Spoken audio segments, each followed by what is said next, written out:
Moi kaikki! In today's video, we will be discussing the difference between the Finnish conjunctions mutta ja vaan.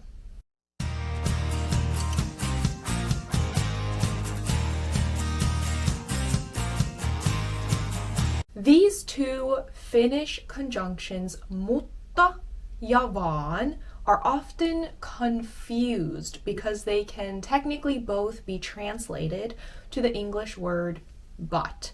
I will go over the difference between these two words in detail shortly, but first I'd like to thank the sponsor of this video, italki. If you're eager to put those Finnish conjunctions mutta and vaan into action in real life, I've got a really great resource to recommend to you.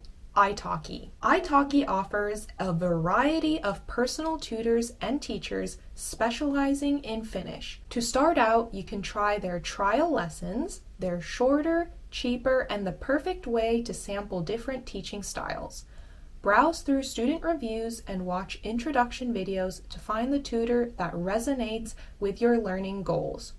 Some tutors offer tailored Finnish conversation classes where you can practice talking in a safe space with tutors that are there to encourage you and help you feel comfortable expressing all the Finnish that you've learned.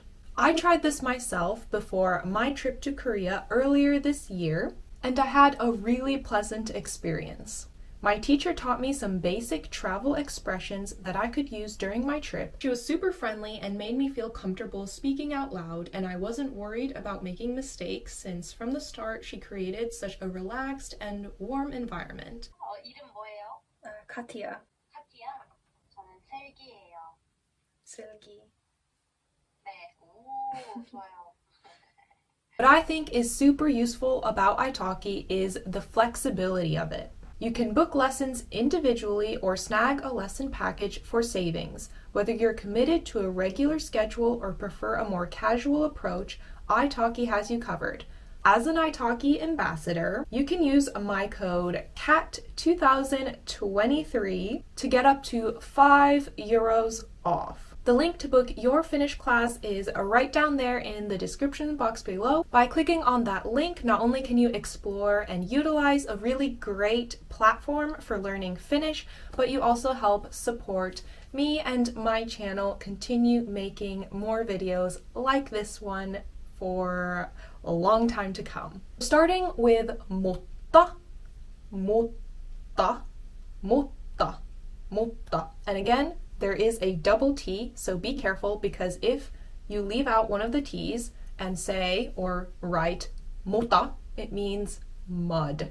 So muta and mutta, mutta, muta, mutta, mutta. Just remember to pause a little longer. Mutta, mutta means but, muta means mud. Okay, so the conjunction mutta in Finnish is used as the English conjunction word but. So some example sentences that we can use to highlight and understand the meaning better. Let's start with haluan mennä ulos, mutta sataa. Haluan mennä ulos. I want to go outside, mutta sataa, but it's raining. So I want to go outside, but it's raining, and therefore you're not gonna go, most likely, is the implication of the sentence. So haluan mennä ulos, mutta sataa. But it's raining, mutta sataa. Haluan lisää kakkua, mutta se loppui. Haluan lisää kakkua.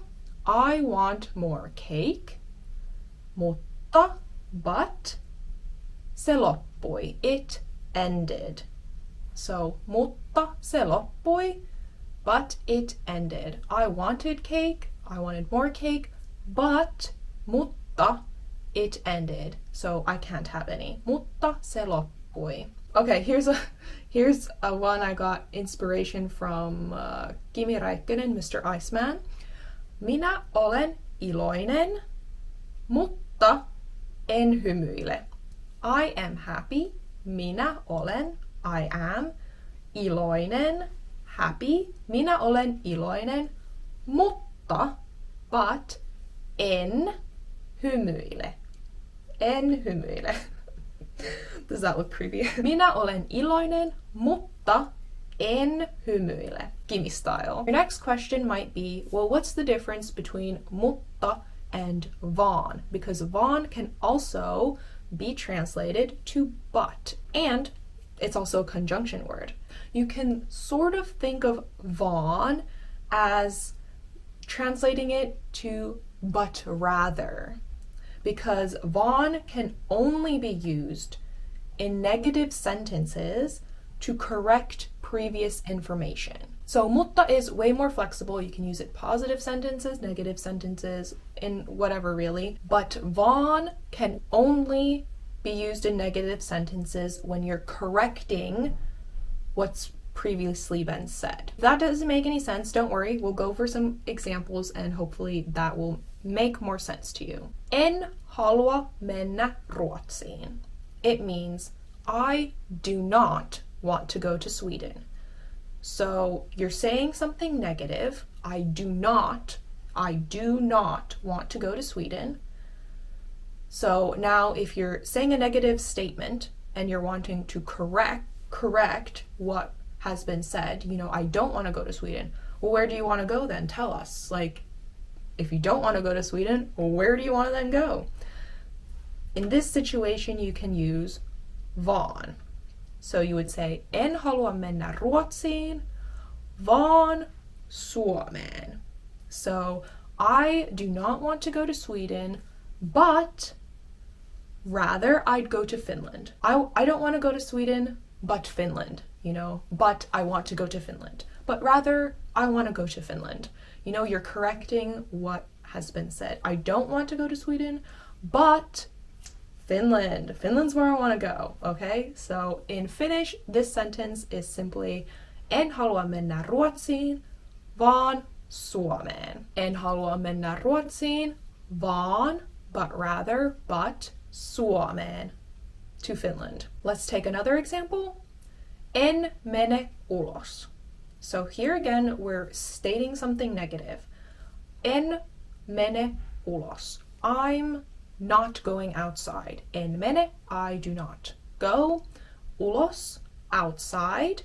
En mene ulos. I don't go outside. If you're wanting to correct or clarify what you're doing instead of going outside, you can use vaan. So what I mean by this is you can say, en mene ulos. I am not going outside. Vaan, but rather, but jään sisälle. I'm staying inside. So you're clarifying or correcting the negative sentence and saying what you are doing instead or rather. So en mene ulos, vaan, but rather jään sisälle. I'm staying inside. So you're first saying what you're not doing, and then you're saying what you are doing instead. So the sentence structure is kind of you're first stating what you're not doing, or what you don't want, or something that's not happening, and then you're giving the replacement to that, what you are doing or wanting, or what's happening instead. So that is what vaan is used for. En mene ulos, vaan jään sisälle. I'm not going outside, but I'm staying inside. Okay, let's take one more example. En lukenut kirjaa. En lukenut, I didn't read. Kirjaa, the book. En lukenut kirjaa, I didn't read the book. So you're saying something that did not happen. Then we can use vaan to kind of correct or say what you did do. Vaan katsoin leffan, for example. So, en lukenut kirjaa, I did not read the book. Vaan, but rather, katsoin leffan. I watched the movie. The translation sounds like but or but rather. You could also think of it as the meaning of kind of being instead. I didn't read the book, instead I watched the movie. But the real translation is but, or but rather, I suppose. En lukenut kirjaa, vaan katsoin leffan. If we were to replace vaan in this sentence with mutta, that's entirely possible. You can do that. And the sentence would still translate to, I did not read the book, but I watched the movie. Here you're just stating something. It's more of just, I didn't read the book, but I watched the movie. You're just stating, I didn't do this, but I did this. Using vaan indicates kind of more replacement. So you're saying, I didn't read the book, but instead of reading the book, I watched the movie. Or I didn't read the book, but instead of reading the book, I watched the movie. So that's kind of the connotation of the difference. Mutta can be used in all of these sentences, but the connotation is a little bit different. And vaan is used in a more restrictive way. It can only be used in these types of sentence structures like we just went over. If you have any further questions, leave them in the comments below. Ja nähdään ensi videossa. Moikka!